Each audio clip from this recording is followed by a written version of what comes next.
People say running is hard, but it's not. All you're doing is swapping one pain for another. But the pain from running, it's a good pain.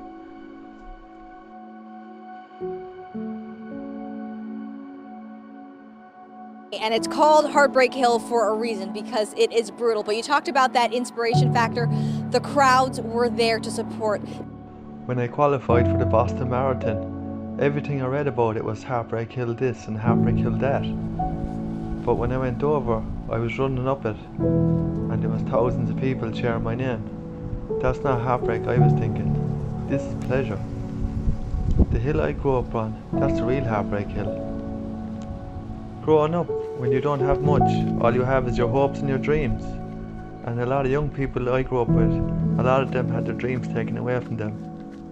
Others just stopped believing in theirs.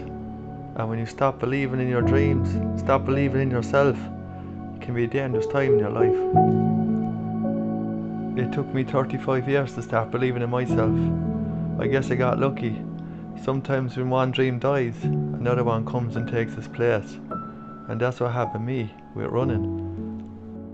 And when I hear people saying running is hard, I think to myself, it's not hard.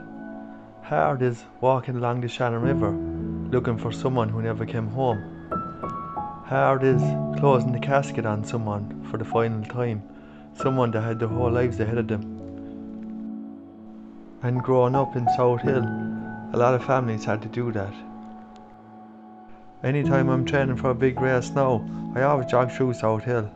It gives me a lot of energy. And when the going gets tough, I always imagine young people looking down, urging me on, pushing me up that hill.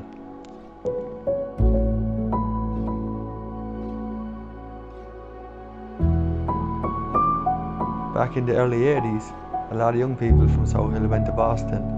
My uncles went over, they got to run the marathon. And I always used to be inspired by the stories that everyone used to tell about Boston. And I never thought I'd get my chance. I always was envious of the people that went over. After doing my first race, someone mentioned to me that the time was fast, and if I trained, I might be able to qualify for the Boston Marathon. And all those memories I had of growing up in Southill, they all came back to me. And then I went on a mission to try qualify for the marathon. A year later, I ran my first marathon in Dublin, and I qualified for Boston. But before I had time to register, I got injured, and I missed a couple of months. And I never thought I'd get a chance to run again, or run Boston. But then I started training again, and I went back to London in 2018, and I qualified for the Boston Marathon again. And I finally got to go there in 2019. I went back up to Southill before the race, and I went around to all the houses of all the young people I grew up with, and I asked their family to sign the sleeve, and I was going to run the marathon in their honour. And I remember getting up to the top of Heartbreak Hill, and I touched the sleeve and I said to myself, we did it.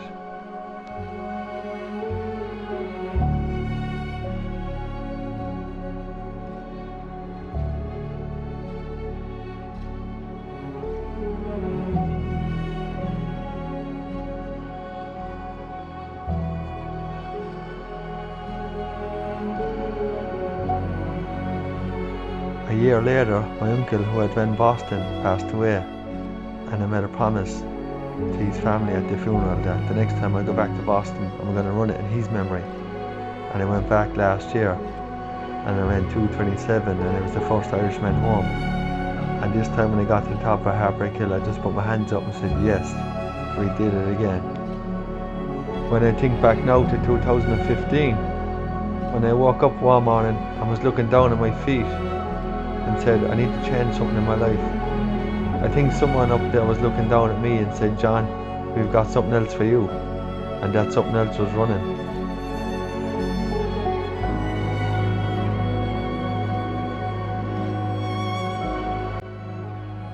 Running has given me this second chance, a chance to believe in myself, and I'm not going to pass it up. I think of all the young people who I grew up with, who are not here today. Young people who never found out what their talent was, and I'm running for them. When I couldn't play soccer anymore, I thought, that's it, my career is over.